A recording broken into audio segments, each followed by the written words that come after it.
Welcome to the Miscarriage Hope Desk Podcast, where we help women struggling with recurrent pregnancy loss by sharing stories of hope and interviews with experts in the field of fertility and miscarriage. If you want to download our free lab checklist, go to miscarriagehopedesk.com/labs. Again, you will go to miscarriagehopedesk.com/LABS to download your free checklist. If you want to connect with others going through recurrent miscarriage, please check out our show notes for a link to our Facebook group. Now I'm going to hand it over to your host, Laura Bowder, for today's episode.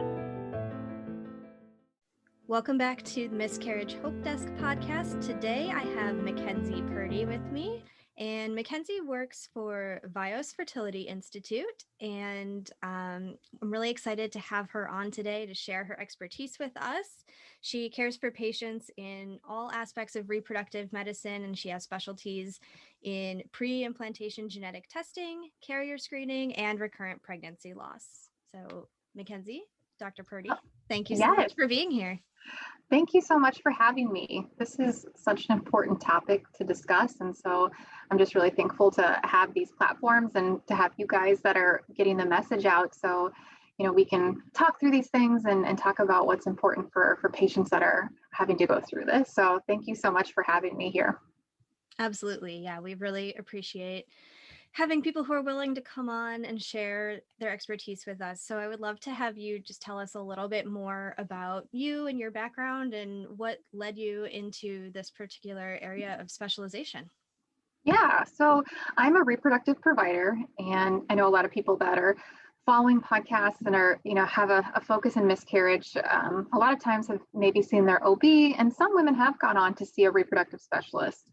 And that just means that, someone like me has done a little bit of extra training, a fellowship to treat mostly women that have infertility and then recurrent pregnancy loss, being a part of that.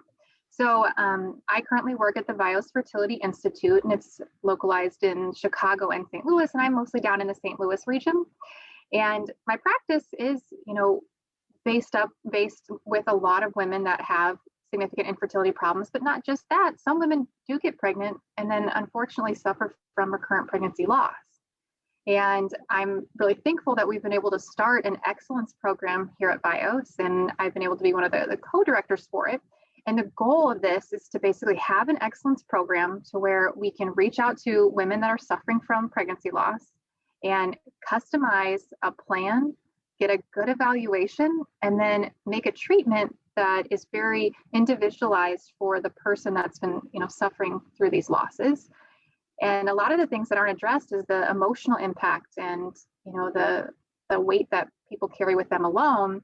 And it's important to talk through these things and discuss that side of the issue. Yeah, well, obviously we agree with that. And I think that is such an awesome component of care to include. I think that often gets brushed aside and maybe not taken as seriously, or it's just not acknowledged in the way that it should be. So I think that is definitely a really important thing to consider. So in your particular clinic or your work, like when you see patients that are experiencing recurrent pregnancy loss, are there certain tests or a certain evaluation process that you go through, and what might you be looking into? Yeah. So, as we said, this is a somewhat large component of a lot of reproductive providers' patient base, and it's unfortunate and it's frustrating, but it's important to know that, there's a lot of women that are suffering from this, and, the patients aren't alone. So I always like to start with that for any patient that's coming in and going through this recurrent pregnancy loss. It's important to know kind of what the diagnosis is and to say what the definition is to know if you actually meet the criteria to do a little bit more of an invasive workup.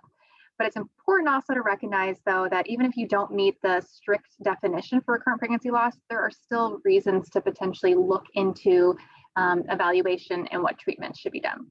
So we think about recurrent pregnancy loss as having 2 or more clinical pregnancy losses. And clinical usually means that it was seen by ultrasound or there were products that were obtained on a sample. So for someone who's maybe had multiple losses where they've had a positive pregnancy, and then that test went down to 0, that's considered a biochemical pregnancy and doesn't necessarily meet the strict definition for recurrent pregnancy loss. But, there are times when you still want to investigate that. And if someone's had multiple losses like that, then it's still reasonable to consider a workup. So when I first meet with someone in the clinic, I really, try and go through what the definition is, but certainly for an individual, what their loss history is to then decide what workup to initiate. And, it's never too early to ask for help or ask for an evaluation. If you aren't sure if you really meet the criteria for it and it's something that's weighing on you, it doesn't ever hurt to ask your primary provider, ask your gynecologist to, speak with someone and try and get an evaluation earlier rather than later. Mm-hmm. Yeah, I think that's something that is often very frustrating for people, is that often there is no evaluation that is suggested or ordered until 2 or 3 losses. Yeah. And that's really tough. I mean, first of all, just to like physically put your body through, and then of course, mentally and emotionally put your body through as well. Yeah, no, I agree. And you think about, we know that pregnancy loss is very common. We know that a lot of women will have a single pregnancy loss, which is, obviously still very, very hard. There are patients that will go on to have 2, and that's in between 5 to 10% of the population that may end up having 2 pregnancy losses consecutively. And then even more than that, 3 to 4 to 5, and that's still about 1% of the population that can happen to. And everybody's individualized. The goal is to do it, evaluate someone, specifically based on their history, and that's why it's important to get that. But I think that it's good to be able to share all of this with your provider and let them know your past and your medical history. Mm-hmm. Are there certain things in someone's medical history, or even just history of loss? Like, are there certain things that jump out to you when you're doing this evaluation? Any trends that you've seen that might be kind of like this is a red flag, like we should really look into this further? Yeah, that's a great question. I think about this for the evaluation in kind of a stepwise fashion, to the fact that the reproductive societies have a specific evaluation they recommend, and it's based on really big data literature that's been done, randomized trials to say, we want to evaluate this because we know that it can be directly related to pregnancy loss. So those always make sense for me to investigate for someone. Then I think specifically for that patient and their history, like you're saying, is there something else we should consider doing that isn't necessarily in this, really well-studied area? But then if the risk and benefit ratio is there, then I consider doing additional testing. So looking at the testing that's really recommended for all patients that meet recurrent pregnancy loss definition or have these significant biochemical pregnancies, multiple losses like that, there are really 3 things that everyone should probably have tested. One is an ultrasound and evaluation of the uterus. So about 5 to 10% of the time, someone who's had multiple losses, they'll actually find out they have an abnormality in the shape of the uterus. So we think about things like a heart-shaped uterus, which is called a bicornuate, other different abnormalities that were congenital, which may then impact an ability to get pregnant, but then also can cause pregnancy loss. The second thing that the society recommends is to do a genetic screen. So a karyotype, so doing a chromosomal evaluation to see if you or your partner or wherever the gametes, so sperm and egg, are originating from, is it possible that there has been a balanced translocation, chromosomes are rearranged, and then when you pass them on to a child, they end up with either too many chromosomes or not enough. And that can happen 3 to 5% of people that have multiple losses. And then the third test is a blood test looking at antiphospholipid antibody syndrome. So that is an inherent antibody problem that someone could have, to where if they have antibodies that are affecting their vessels, it can cause inflammation in the vasculature in the vessels, causes problems with the placenta being able to embed into the uterus, and also can cause clotting, and that can eventually lead to pregnancy loss. So when you really drill it down and you're talking with your provider, those 3 things should pretty much always be brought up because that's what the national recommendation for pregnancy loss recommends. Okay. Interesting. Yeah, that's good to know. Do you have any insight or even just your own personal opinion on why that is not often looked into until recurrent losses until someone experiences recurrent loss? No, and that's a really good question and a good point to bring up. So the hard thing is, since pregnancy losses are so common, so probably 60% of women will have a pregnancy loss. And the most common reason to have a pregnancy loss is a spontaneous chromosomal change that happens. Mm-hmm.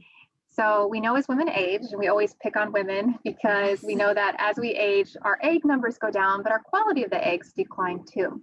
So by the time you're 40, the likelihood of you having an abnormal embryo, because the eggs have been there for so long, is a lot higher compared to someone who's in their early 20s. Sure. So we think about the most likely reason for a spontaneous pregnancy loss is likely because of these just abnormalities that are occurring in the egg. And it doesn't mean you're passing that on. It doesn't mean you have a chromosome abnormality. It just means that it spontaneously happens. So there's not a lot of tests to look at that. And if you've had one loss, there may not be as much of a benefit in doing these other tests, because the likelihood of you having another loss is not actually increased if you just had one pregnancy loss. Okay. Now, some people, for their own peace of mind and to consider doing a workup on the earlier side, it doesn't mean that's wrong. It's just typically why the recommendation is to consider waiting until there's been 2 losses or more, because the most likely thing is if you've had one loss that you'll go on to have a normal pregnancy. Mm-hmm. Just because pregnancy loss is so common to have the single loss. Well, it's interesting because you mentioned that maybe it's up to 60% of women will experience a loss, and I feel like the common statistic that we hear is 1 in 4. So is that just like, you think it's underreported, or is that statistic not taking into account some of those earlier losses? Yep, exactly. So when we're talking about the strict definition, like we said, of recurrent pregnancy loss, that was that clinical pregnancy. And so to actually get to an ultrasound, that's probably going to be closer to 1 in 4. So 25% of women will then have a pregnancy loss. Mm-hmm. But those biochemical pregnancies, where sometimes we don't even know that you're pregnant, and then you get your period a couple days later and you say, oh, okay, that was a little weird. If we had done a pregnancy test, there's a good chance it would have been positive. So if you incorporate all of those together, there's that chance of having a loss is a lot higher. Yeah. And you made a really good point earlier to say that, how does your history help you decide, what kind of a evaluation to do and what this can mean in regards to pregnancy loss? Well, these earlier losses, like we're saying, these biochemical pregnancies, these early ones, those are the ones that are more commonly related to chromosome changes, and have, that's why they're not as investigated as commonly, because they don't have as high of a risk of being related to something else that we can test for. Mm-hmm. And that's why the definition a lot of times says they really recommend having the clinical diagnosis of a pregnancy loss before you initiate a workup. But that doesn't mean that you can't do it sooner. And I'm a big proponent of more information. A lot of times is helpful, especially, if you have something that you can act on. So, I think that the takeaway is certainly it is common to have a pregnancy loss. Less common to have a clinical pregnancy loss, but still 1 in 4 is a pretty high number. And then to say that 5 to 10% of women may go on to have 2 consecutive losses, that's still a large portion of the population. And those are the ones definitely to consider starting the evaluation and getting testing. Got it. Yeah. Thank you so much for clarifying that. I think that makes a lot of sense. Yeah. So once you do an evaluation like this, I know there's a whole host of potential outcomes of that evaluation, but what are some common then treatment options or different things that you can look at with women and their partners who have come for this evaluation? Right. So since we said, we have those 3 main things that we look at based on what the Reproductive Society recommends. And then, like I said, there's other things that are individualized based on your history. And just because something doesn't have a really large study to support it doesn't mean there's not a small group of women that would benefit either from a specific evaluation or from a specific treatment. So other testing that I think about just based on someone's history is we know that sometimes an infection in the vagina that can ascend to the uterus, endometritis, an infection in the uterus, that could have a higher risk of causing a miscarriage. So based on people's symptoms or past medical history, I consider sometimes doing an endometrial biopsy or treating with antibiotics. Other things that you think about, is it possible that someone could have a tubal abnormality, and it can cause fluid to accumulate in the uterus and cause a pregnancy to be abnormal. So a lot of these things that don't have as much data but can still be possible for a select population, those are the things that I drill down on, and I think most providers should do, or they do, when someone is doing a thorough evaluation of pregnancy loss. Now, the big component, and that's what a lot of people don't talk about, is lifestyle and stress. And there's no good study to say, yes, stress is what causes this. And it's not to say that just because you're stressed, you're going to have a pregnancy loss. But we do know that there are things, in your life that can affect your overall health. So stress can cause an increase in, some people with weight. And we know elevated BMI and obesity has a higher risk of causing miscarriage. We know, stress can lead to increased alcohol consumption, and increased alcohol consumption and caffeine and smoking, those things can increase the risk of miscarriage. So those are things that aren't always addressed, but should be, and talked about with each patient, to say that, yes, there's these, objective measures that we can look at, like these tests we talked about. There's also a lot of emotional components and lifestyle factors that should be addressed and potentially could be the primary component. Mm-hmm. Yeah, I think it can feel, I think it could feel a couple different ways. So at first I was going to say, I think it can feel kind of overwhelming to realize that there's so many different possibilities of what could be going on. But then I was thinking that, the flip side of that then is there are so many different things that you can do. And I think sometimes people need to feel like they're doing something. Yeah, be proactive and have a goal and set a goal. I agree. I think that helps a lot, depending on your personality, but I think for a lot of people it helps. Yeah, well, and I think it's also just I think part of maybe the process of grieving a loss to kind of move from, why did this happen? What did I do wrong? Into more of a, okay, it wasn't anybody's fault, but there are certain things that we can do to move forward. No, I think that is an excellent point, because I have so many people that say, do you think it's because I ran that day, or I had this going on at work? Absolutely not. I don't think there's any specific thing that, someone does in their daily routine or has done to cause this to happen. These lifestyle things are more long-term effects, like we said, related to overall weight, overall just things that compound together. And, it's certainly never related to one thing in regards to lifestyle. I wouldn't say that has caused something to happen, especially, in a short-term stress or things like that. And it's a burden I know a lot of people feel, and definitely want you to know that there's really no reason to feel that way in regards to that you did something wrong. Mm-hmm. Yeah, I think we want there to be a reason or an answer, and unfortunately sometimes there just isn't one, and that I think makes it hard to process. Like when we were talking about the emotional side of it, usually when you're grieving a loss, you can say well, they were sick, this accident happened, there's a very concrete reason for why this loss occurred. Right. And I think it's tough to grieve when you don't really know. Got it. Yeah, that is so true. You bring up a really good point. And the hard thing is too, being a physician and treating patients, and when you can't give an answer, it's hard. And you look at the data and it says about 50% of the time, or even less, do we actually have a diagnosis. So all those things we said, the tests that we can run, maybe 50% of the time, we're going to say this is possibly a reason why. But that means then over 50% of the time, we're not going to have an answer. And I can only imagine how frustrating that is for a patient who, when you can't explain something, then there's nothing to, go and have a strategy to treat, right? Yeah. So I always tell patients that, even if you're in that group where there's not an actual answer, the studies show that up to 70% of women will go on to have a live birth. And it's so important to focus on that. If you didn't do anything and just continued with natural conception, the studies show most women will have a live birth.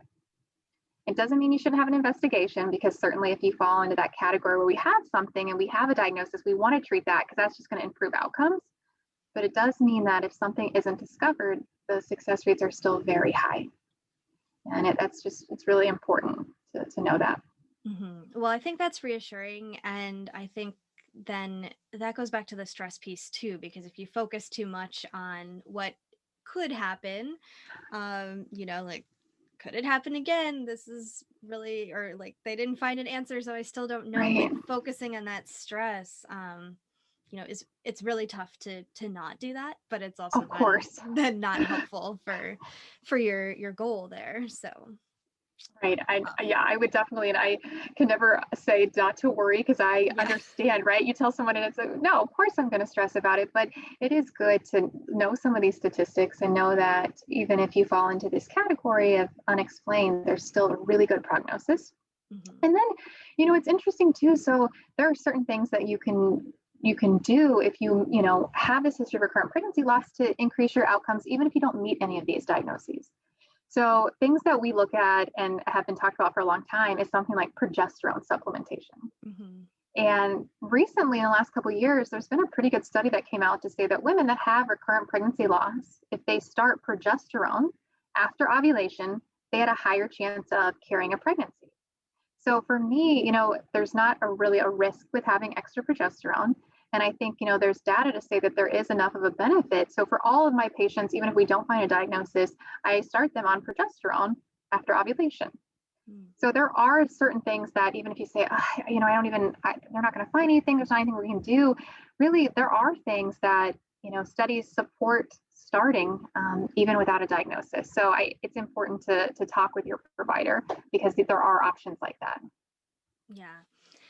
Are there certain things, like if someone's listening and they're wondering if there's something that they should be investigating, or they've been told that we just have to wait and see what happens, and that's not a satisfactory answer for them? Yeah, right. When what's what are your thoughts on when to engage with a specialist? Like when is a good time in this journey, we'll call it? This tough journey. Yeah. Earlier is always better than later. And a lot of people, initially are going to see their primary care or their OB. And depending on how engaged they are into, your care and in regards to this, I think you got to be an advocate for yourself. And you have to say, well, this is something that is bothering me. At this point, if you've had 2 pregnancy losses, whether they're biochemical or clinical, I still think it's reasonable to argue to say, should I have more treatment? And I think, being an advocate for yourself and saying, I'd really like to look into having more tests performed, because I have had these pregnancy losses. And, I'm hoping that your provider is either going to be able to do that or suggest that you see a specialist who, can have the expertise to make sure that you're not only getting the tests that are, that are recommended from the Reproductive Society, but then also taking a really good history to decide if there's any other specific tests that are needed for, your own personal history. But long story short, sooner rather than later, because it's always good to get answers. And then once again, if we don't have some great answers, we still have options to consider doing therapy. Mm-hmm. Yeah. It's interesting too. I don't know if you're seeing this in your practice specifically. Do you think that people in general are just less likely to go to any kind of doctor at this point, like with the pandemic going on? It's like the virtual versus the in-person doctor appointments. Like, I don't know, what have you seen any correlation there with what's going on in the world right now? Yeah, I think it's hard no matter what to kind of, sometimes we depending on who we are, we take care of a lot of people around us and then have trouble taking care of ourselves. And the pandemic isn't always helping with that, but it's definitely, important to know that, this is something that, shouldn't wait. And, at this point we're saying pregnancy shouldn't wait. We're saying that, women that are suffering losses, shouldn't wait. And one of the nice things, and, what's been great about our clinic, and I know a lot of clinics around the United States that have been able to do these virtual consults, and we've pretty much gone almost all virtual. And I think that's helped a lot in the fact that we're still able to communicate during this time and, still move forward with getting answers and still move forward with getting treatment. I think there's a lot of hesitation for women just in general who suffer from fertility or recurrent pregnancy loss to seek help even outside of the pandemic. So this is not helping. And doing what you're doing by getting the message out there and destigmatizing, kind of talking about it and making it, more people aware of it, I think is just going to help bring more people in to get an investigation sooner. So I applaud you guys for doing that. Oh, well, thanks. We definitely appreciate all the work that your profession does as well, because I think people are very tired of hitting the wall of you haven't experienced enough loss, or yeah. That sentence makes me cringe, right? And right. Yeah, it's something like that, because there is no such thing. And an individual evaluation, like I said, it's never too soon. So I think if you aren't getting the answers that you need and someone's saying they don't feel ready to do testing for you or comfortable, I think that's when you seek a second opinion and really, be an advocate for yourself. Yes, I agree. I think that's so important. I think that's another possible barrier to moving forward with this process is just that we trust doctors, we listen to what they say, or just with the way that healthcare is, I kind of feel like when we're actually in an office with a doctor, they're in, they're out, they don't really all the time ask if we have questions, it's just, they're very busy, they have lots of appointments and lots of patients to see. And I think it's really easy for them to just be like, nope, everything's fine, you're good, we'll check again, in 6 months or whatever the case may be. Yeah. And it's hard, when it's not your expertise. You think about someone who is, practicing, and there's overwhelming because they do a lot of things and they do a lot of things so well. And so it's nice to say that by being a specialist, I can concentrate and really hone down and focus on these things for a patient. And I don't necessarily have as much on my plate in regards to these other things. And that's why I think sometimes it is the most beneficial to see a specialist, because this is what I do every day. And not to say that general practitioners aren't amazing, because they do so much. Yeah, for sure. It's just a little bit of a different focus. And that's why I think sometimes this can get lost. Yeah, no, it's totally understandable. I think it can be really difficult for some people to advocate for themselves in that environment, because we're not experts either, and it can feel overwhelming for the patient side as well. Well, right. It's like if I went into any other type of store or place, it's not like I am going to necessarily well, no, this is what I think. But one of the things that you can do, and hopefully without feeling like repercussions, is just get yourself a second opinion. Absolutely. That's not going to hurt. And then if you don't feel comfortable, addressing your doctor that you have, then it's always another route to go. And I'm a bigger proponent in my practice. If someone has more information, I want to hear about it. If they felt like they needed a second opinion, I support it, because it's, those things are important. Definitely. Well, and I know that you have, speaking of our areas of expertise and specialty, you have a lot of information and knowledge about the genetic abnormality side of things. So I think it would be really helpful to share a little bit about that, because I think, I certainly don't know a lot about it. And I think that a lot of people listening might not understand kind of all of the different pieces of that, or what the options might look like if there is some kind of genetic abnormality that is discovered through some of these evaluations. Yeah. So going back to what we said at the beginning, genetics plays a huge component in pregnancy loss, and at least 50 to 60% of losses are related to these sporadic mutations. And it's just things that happen, and it means that as we age, it's more common and more likely to happen. So you think about something like Down syndrome, or something else that adds an extra chromosome to where the embryo that's developing, it tries to implant, but then it stops developing because it realizes it doesn't have the correct number of chromosomes. Mm-hmm. So that's probably the most common genetic component to pregnancy loss.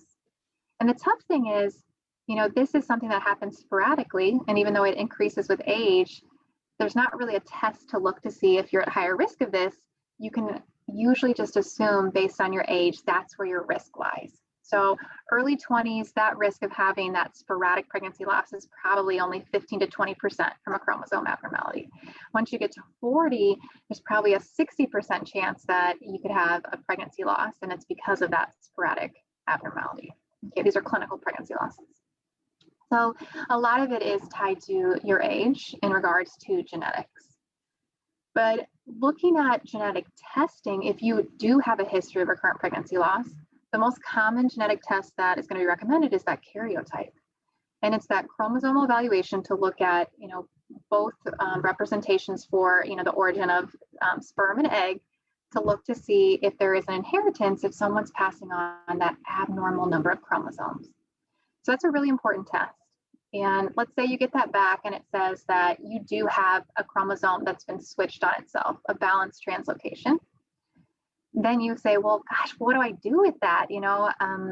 Options are to consider going forward and just trying naturally. There's still, a large portion of women that will go on and have a normal delivery and a live birth and not have a pregnancy that's affected by that chromosomal abnormality. Because there's still a pretty high chance that you're passing on either a normal chromosome or a chromosome like you carry, which is a normal amount, it's just flipped. So that is certainly an option. But the main option that we present to patients, especially in the reproductive world, is to consider doing something like in vitro fertilization, where you can take an egg, take a sperm, put it together, make an embryo in the lab, and then you can biopsy that embryo. Mm-hmm. And you're biopsying and you're checking to see, is it at risk of having that extra chromosome or not enough? And if that's the case, then you wouldn't necessarily transfer that embryo. And then if it comes back and it tests that it has the normal numbers or it has the balanced translocation like you carry, then, that's a recommendation then to transfer that embryo. And that can then reduce the risk of a pregnancy loss because you're hopefully taking away that increased risk. Got it. Yeah. So lots of genetic components to this. It's very complex and it's very, I find it certainly very interesting, but complex. But it really does boil down to that karyotype is probably one of the main tests that you want to do in regards to recurrent pregnancy loss. Mm-hmm. And then for anyone that's thinking about conceiving, the American Congress of Obstetrics and Gynecology does recommend doing a background genetic carrier screen test. And that just means that you're checking to see if you're a carrier of a recessive trait, an abnormal gene. And then if your partner or, sperm either way, if they're a carrier of the same gene, there's a 25% chance that your child could have that. And those kind of things can cause recurrent pregnancy loss. They can cause, failure to implant, and then very rarely can cause a baby to continue to develop and have these conditions. Mm-hmm. So those are the main genetic testing options that I think about and to, advocate to get testing regardless if you're planning a pregnancy. Yeah. I was going to say, so that's something that you would do before pregnancy, right? Yeah. Okay. So that testing, really all of these, the genetic screening. So genetic carrier screening, really, even if you haven't had a pregnancy loss, is just to give you more information to see if it's possible that you're going to pass on a gene abnormality. And then for the karyotype, that's a little bit more specific for someone who's had pregnancy loss in the past. Okay. Got it. Makes sense. I was just thinking, I'm pretty sure they had me do something genetic related, but I was already pregnant. Yeah. So because I remember thinking, shouldn't I have done this before? So you're right. So that there's a lot of genetic testing that's offered after pregnancy. So there's non-invasive prenatal testing, and that's usually done around 10 to 11 weeks. It's a blood test. And it's looking to see the chromosomes from the placental cells that are shed in your blood. And it's a test to look to see if there's abnormal chromosome numbers for a baby that you're already carrying. So you're exactly right. There are genetic screening tools for you once you get pregnant. And that's looking for these spontaneous abnormalities, spontaneous chromosome changes that can happen. And then it also can tell you the gender, which is interesting that you can find out so early these days at 9 to 10 weeks. But yeah, so that's more of a testing to look for spontaneous changes that happened in that chromosome. as opposed to if you're testing yourself before pregnancy, you're looking to see if you have inherent gene abnormalities or a chromosomal abnormality. Okay. And so that during pregnancy, they're checking for some of those, like, we had no idea that this was going to happen, but it just happened to be this way. And then the other option is before pregnancy, that testing is for the parents to see if they're carrying. Exactly. Okay. Yep. Makes sense. So let me ask this. If we have women listening to the podcast, some of whom have experienced multiple losses, maybe some have just experienced their first one. We're all looking for the next step in some way, right? Like whether it's to move forward in a medical sense or just to move forward in an emotional and mental health space. What would be like one piece of advice that you would give to somebody who's just thinking like, I don't know what my next move is here? Yeah, I think it's to reach out to your provider and make a plan for what testing you need and the specific tests we talked about and the individual tests that are needed, and then advocate for yourself that that's not what seems to be an option for you at that given time. Mm-hmm. And then a lot of it is an emotional component. You want to make sure you have the support around you because it's obviously a very emotional time when you're going through this. So you want to make sure you surround yourself with supportive people and, consider even seeing a counselor to kind of help through these, really difficult times. So those are the things that I would consider doing first, just to kind of get an evaluation, get the support that you need. And then from a treatment standpoint, it's going to be individualized based on what the evaluation showed. Mm-hmm. So like we said, if there was a uterine abnormality, sometimes you do surgery and you correct it. If there are those antibodies in your blood, then your doctor would recommend going on a blood thinner in pregnancy. And if that karyotype was abnormal for the chromosomes, then you talk about doing more genetic testing and doing something maybe like IVF. Mm-hmm. So it's really just starting from the beginning, getting the appropriate tests that you need, and then definitely getting that support system around you to help you work through what you're going through. Yeah. Well, this has been really helpful. So I really appreciate you sharing your expertise with us.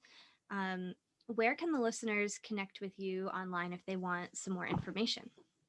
That's a great question. So I'm on Instagram, MacKenzie Purdy, MD, and then also through our bios page. So we have a page through Facebook, a page through Instagram. I'm always happy to get questions. People reach out and just send a question, and I try to answer them, any of them that come through on a daily basis. So, and then if you're having questions and, feel like you're ready to talk with the doctor or specialist, definitely, go online. You can find bios. I'm happy to see anybody anytime and just to talk through, do you meet, the diagnosis? If you don't, what should we do? So there's a lot of options to hopefully find some help out there.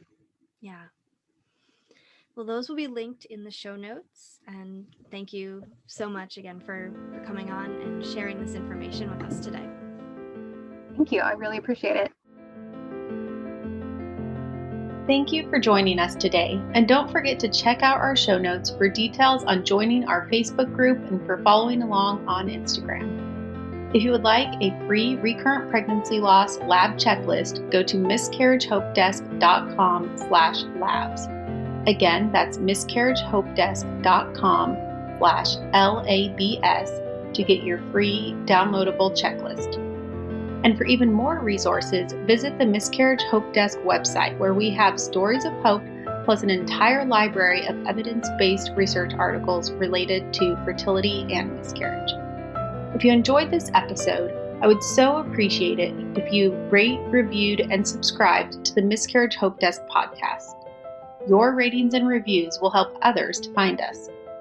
I want to wrap up by saying that if you are going through a miscarriage, my heart goes out to you, and as difficult as your experience may be, I want you to know that you are not alone and that you will find a path forward.